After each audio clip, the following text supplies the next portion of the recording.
तर आपण हे आता थेट दृश्य झी 24 तासवर पाहतोय। काँग्रेसच्या नगरसेवकांनी भाजपमध्ये प्रवेश केलेला आहे। हे तेच नगरसेवक आहेत ज्यांनी भाजपमध्ये प्रवेश केलेला आहे। काँग्रेसचे 12 नगरसेवक अंबरनाथ मधले त्यांनी भाजपमध्ये प्रवेश केलेला आहे।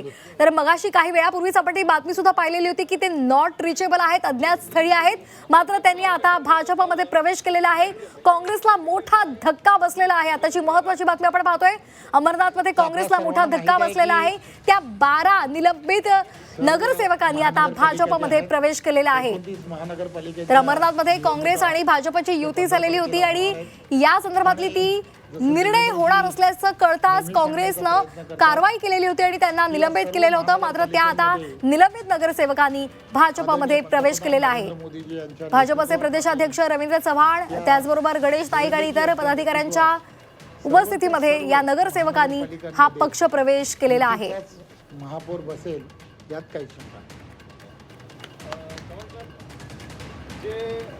ज्यांनी पक्षप्रवेश केला भाजपमध्ये ते सर्व काँग्रेसच्या तिकिटावरती निवडून आले होते आणि अचानक आज ते भाजपमध्ये प्रवेश करते झालेले आहेत। जनतेने त्यांना काँग्रेसच्या तिकिटावर असतानाही निवडून दिलेलं आहे। तर ही जनतेची अपेक्षेची प्रतारणा झाली असं वाटत नाही का आपल्याला?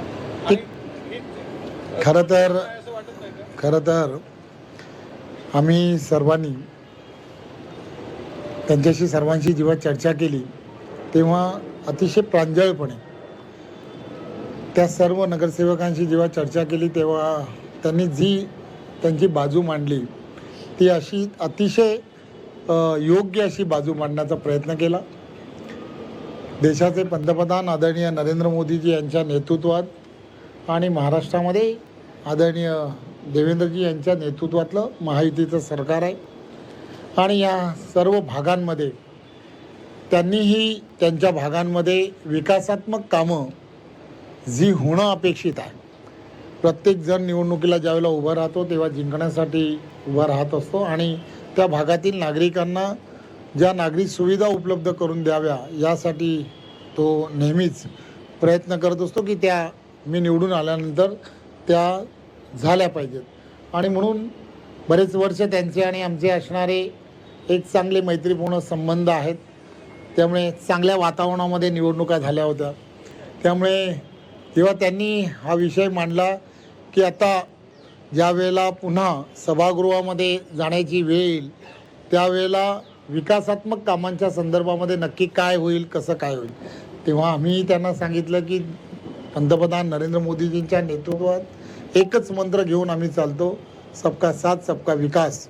त्यामुळे जर तुम्ही या बाजूने अशा पद्धतीने जर विचार केला तर त्यांनी असं म्हटलं की आम्ही सत्तेबरोबर राहिलो तरच आमची या सगळ्या विषयाला आम्हाला आमच्या नागरिकांना न्याय देता येईल।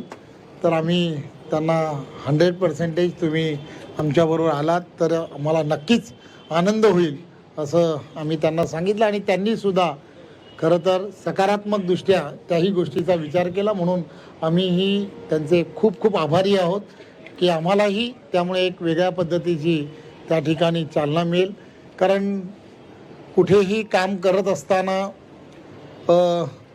त्या सगळ्या गोष्टींमध्ये कुठेही आता काम करताना त्या नगरपालिकेमध्ये सुद्धा ज्या टेक्निकली अडचणी होत्या त्या टेक्निकली अडचणीसुद्धा यामुळे पूर्ण होणार आहेत असं आम्हाला वाटतं। आपण आता उल्लेख केला नवी मुंबई शहराच्या विकासाचा। माननीय गणेश नाईक साहेबांना नवी मुंबईचे शिल्पकार म्हटलं जातं। त्यांनी हे शहर घडवलं, त्यांचा त्यात महत्त्वपूर्ण वाटा राहिला। या शहराचं अनुकरण आता भाजप महाराष्ट्रातल्या इतर शहरांमध्ये करणार आहे का नाही? जवळचं ठाणा घेतलं, पनवेल घेतलं, इतर महापालिका घेतला। जसे देशाचे पंतप्रधान नेहमी सांगण्याचा प्रयत्न करतात की देशभरामधील असणारी 100 शहरं ही स्मार्ट सिटीज म्हणून ओळखली गेली पाहिजेत आणि त्यासाठी सातत्याने वेगवेगळ्या पद्धतीने प्रयत्न करणं हे अत्यंत गरजेचं आहे। नवी मुंबई ही त्या दिशेने आहे।